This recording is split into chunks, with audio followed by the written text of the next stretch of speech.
It's another extract from the Rough Guide to Jazz 100 Essential CDs by Digby, Fairweather and Brian Priestley.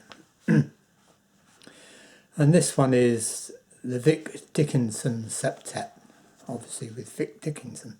And Vic Dickenson was playing trombone with Ruby Braff, Shad Collins on trumpet, Edmund Hall clarinet, Sir Charles Thompson on piano, Steve Jordan guitar, Walter Page bass, and Les Erskine and Joe Jones drums.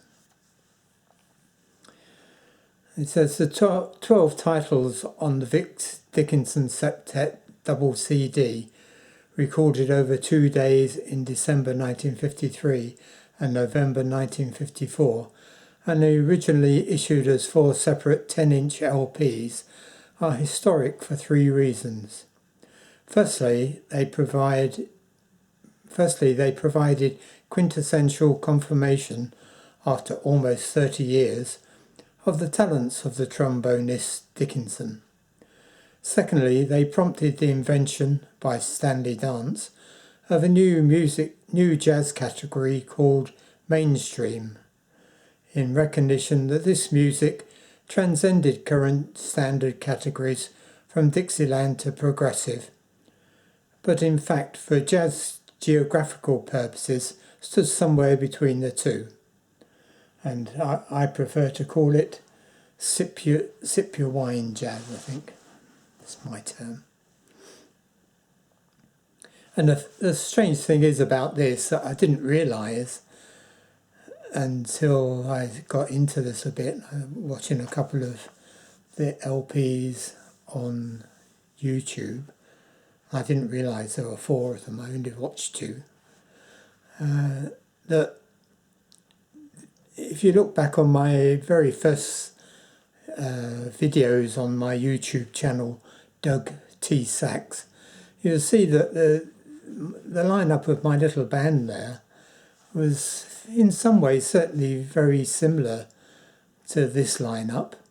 We didn't have a trombonist, but we had me on tenor sax, and we didn't have a cornet player or trumpet player, but we had an alto sax player, and we had a clarinet player, and we had a piano, and originally, I'm not sure on the video, we had a guitarist and a drummer, and for a short while a singer as well. So that came as a bit of a surprise to me that I was playing mainstream. So there.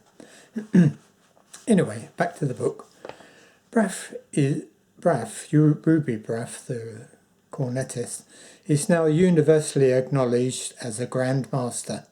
But when these records first appeared, he was a newcomer whose work at first hearing transformed the jazz world's vision of how a trumpet might sound. Whilst not possessing Louis Armstrong's invincible strength, no one did, Braff presented a ravishing new view of Armstrong's approach, with delectable modifications of his own. Sensually lingering over phrases like a luxuriant lover, notably on exploration of I Cover the Waterfront, setting strings of perfectly articulated high-speed runs against on-the-nose musical monosyllables, and never wasting a note either way.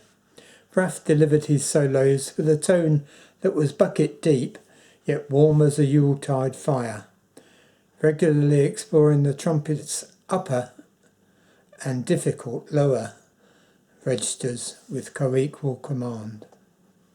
Around him, Dickinson's sly avuncular witticisms and droll tonal trappings against Edmund Hall's more directly caustic yellow tone clarinet, whatever yellow tone means, not only furnished perfect ensemble support, but regularly launched into solos which, without quite equaling Braff's brilliance, were powerful expositions of their own master's strengths. Dickinson, like Dickie Wells and Bill Harris later, enjoyed the good-humoured aspect of the slide trombone.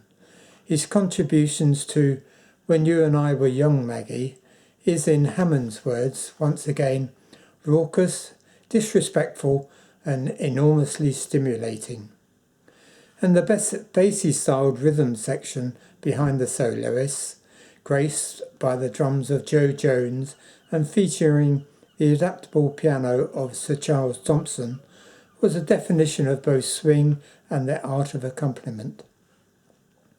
The titles, recorded in Natural Hall acoustics, were long and luxurious, part of the contemporary acknowledgement that now that LP was invented, jazz performers were at liberty to pay for as long as they wanted, and sometimes just leave the rhythm section to get on with it, by the sound of it.